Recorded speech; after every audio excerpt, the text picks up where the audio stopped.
L'école du professorat d'Aix-Marseille est ravie d'accueillir sur les 4 sites, que ce soit Digne, Aix-Marseille ou Avignon, Lionel Guiboud pour notre projet académique dans la politique culturelle, projet qui répond au nom d'Endless Landscape. Bonjour Lionel Guiboud. Bonjour. Alors est-ce que, en quelques mots, on pourrait évoquer le travail qui est présenté sur les 4 sites?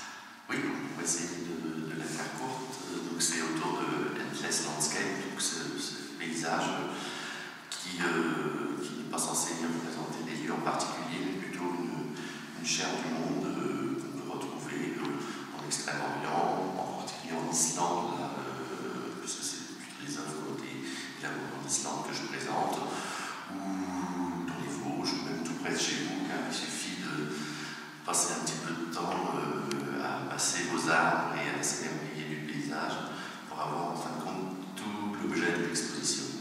Alors justement, derrière ces résultats spectaculaires, il y a une technique particulière. Oui, qui remonte à l'enfance. Je pense que beaucoup d'entre nous ont passé des heures à essayer de parler aux arbres et de les prendre dans leurs bras, jusqu'au moment où il y en a qui arrêtent et puis il y en a qui continuent comme moi. J'ai mis des années et des années à trouver le mode de communication avec eux.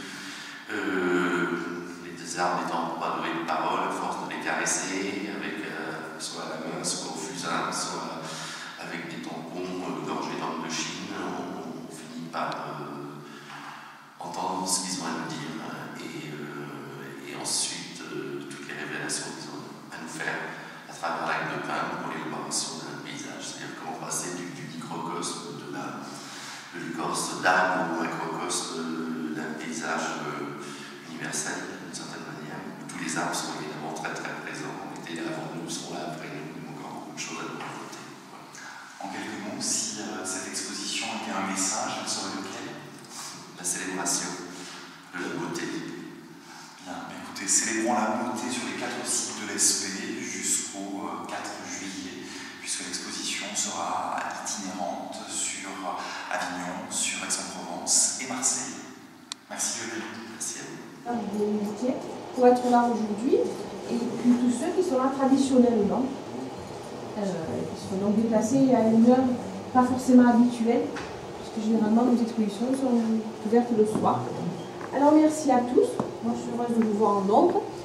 Merci à Lionel Guiboud de faire l'honneur d'exposer chez nous.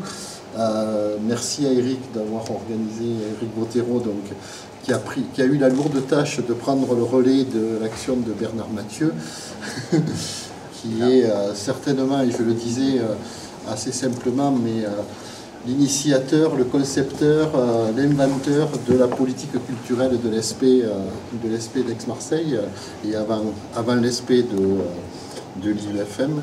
Et je crois que c'est bien, la continuité est bien assurée avec Eric.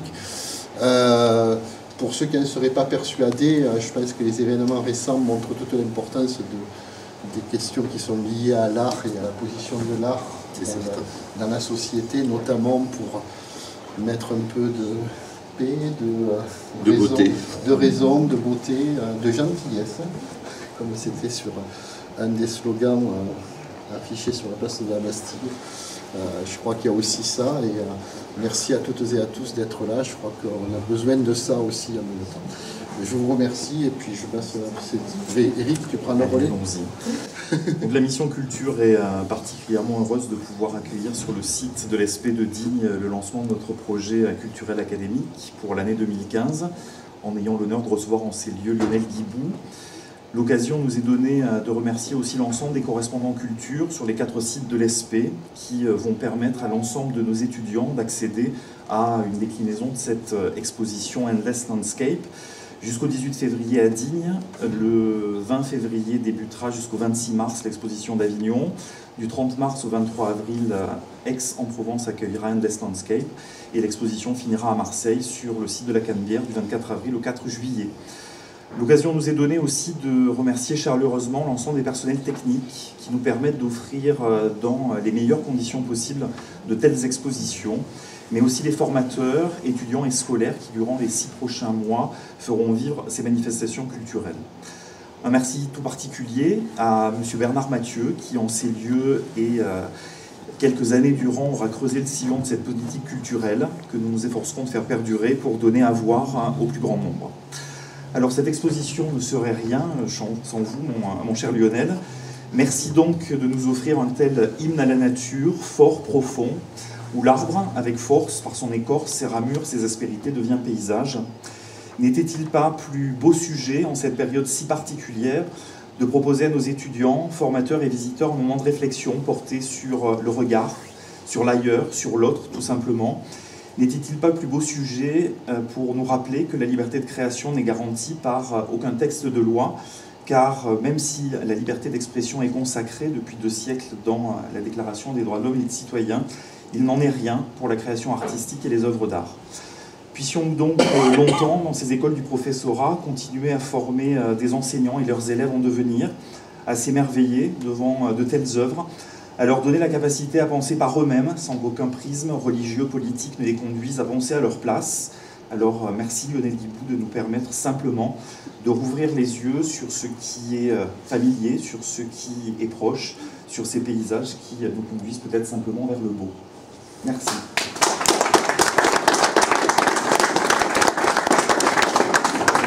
C'est moi qui passe à la casserole maintenant, c'est ça.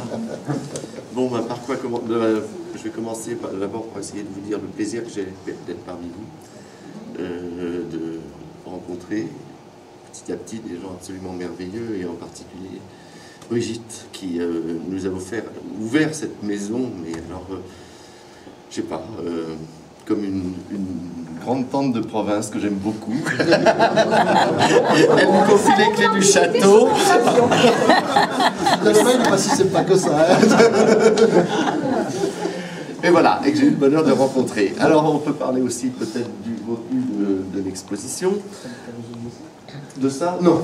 Non, bah ça, alors c'est un film qui a été tourné en Alsace parce que je me suis auto-expatrié, parce que c'est aussi une très très belle nature là-bas en Alsace, et j'ai passé 5 ans, je dirais, immergé dans le milieu forestier, et ça m'a permis de retrouver une manie d'enfance que vous aviez peut-être, enfin certains d'entre vous. Moi je sais pas, quand j'étais petit, que j'étais triste, ou que j'avais tendance à aller prendre les arbres dans mes bras et puis essayer de causer avec eux et tout, et puis, on n'a jamais quand même réussi à parler. Alors, il y en a qui se découragent, et puis il y en a qui continuent, et moi j'ai continué. Et le moyen de communication que j'ai trouvé avec eux, c'était plutôt tactile, c'est-à-dire c'était en les enduisant d'onguents, et en les massant, et en mettant un support entre la main et l'écorce de l'arbre. Tout à coup, là j'étais au niveau du regard de la fourmi, on va dire, ou de l'insecte, et puis je m'aperçois en mettant l'image dans l'autre sens que, au lieu d'avoir une écorce, j'ai un paysage, une miniature. Et je me suis dit, mais c'est très très intéressant cette affaire-là. Donc la première partie de l'exposition, vous allez voir là, permet de comprendre justement ce phénomène de passage du microcosme au macrocosme, c'est-à-dire de l'écorce de l'arbre au paysage, et aussi de la verticalité qui caractérise l'arbre, et l'horizontalité qui fait le paysage. Donc, si vous voulez, on peut monter ensemble, finalement, hein, plutôt que de rester figé là. Donc ça, vous découvrirez la première partie de l'exposition. Ensuite, vous avez une espèce de sas intermédiaire qui va vous amener progressivement et vers la couleur et vers l'espace du paysage. Puis une salle où là, vous verrez essentiellement des paysages qui sont... j'ai eu la chance d'être invité plusieurs fois dans des résidences en Islande. Alors, en Islande, il n'y a pas beaucoup d'arbres. Alors, j'ai gratté sur des rochers. Et puis, les rochers, à leur tour, sont devenus des paysages. Et voilà, en quelques œuvres, il y a à peu près une trentaine d'œuvres qui sont là. On n'a évidemment pas pu tout montrer, mais je pense que ça vous donne une bonne idée de la quête que j'ai vis-à-vis de la nature, et comment je passe donc de l'arbre à cet endless landscape qui, comme son nom l'indique, est un paysage sans fin, qui s'étend d'ici aujourd'hui, puisqu'on a la chance de voir ces œuvres, jusqu'aux prochaines œuvres que je m'efforcerai de produire. Et d'ailleurs, je tiens quand même à signaler qu'à Aix, l'une des prochaines expositions, parce qu'à Avignon, nous allons reprendre peu ou prou la même chose, mais qui seront présentés différemment, car les papiers qui sont là, en fait, sont recto-verso. Et à Avignon, nous avons la chance d'avoir des vitres, donc on pourra aller voir de l'extérieur et de l'intérieur.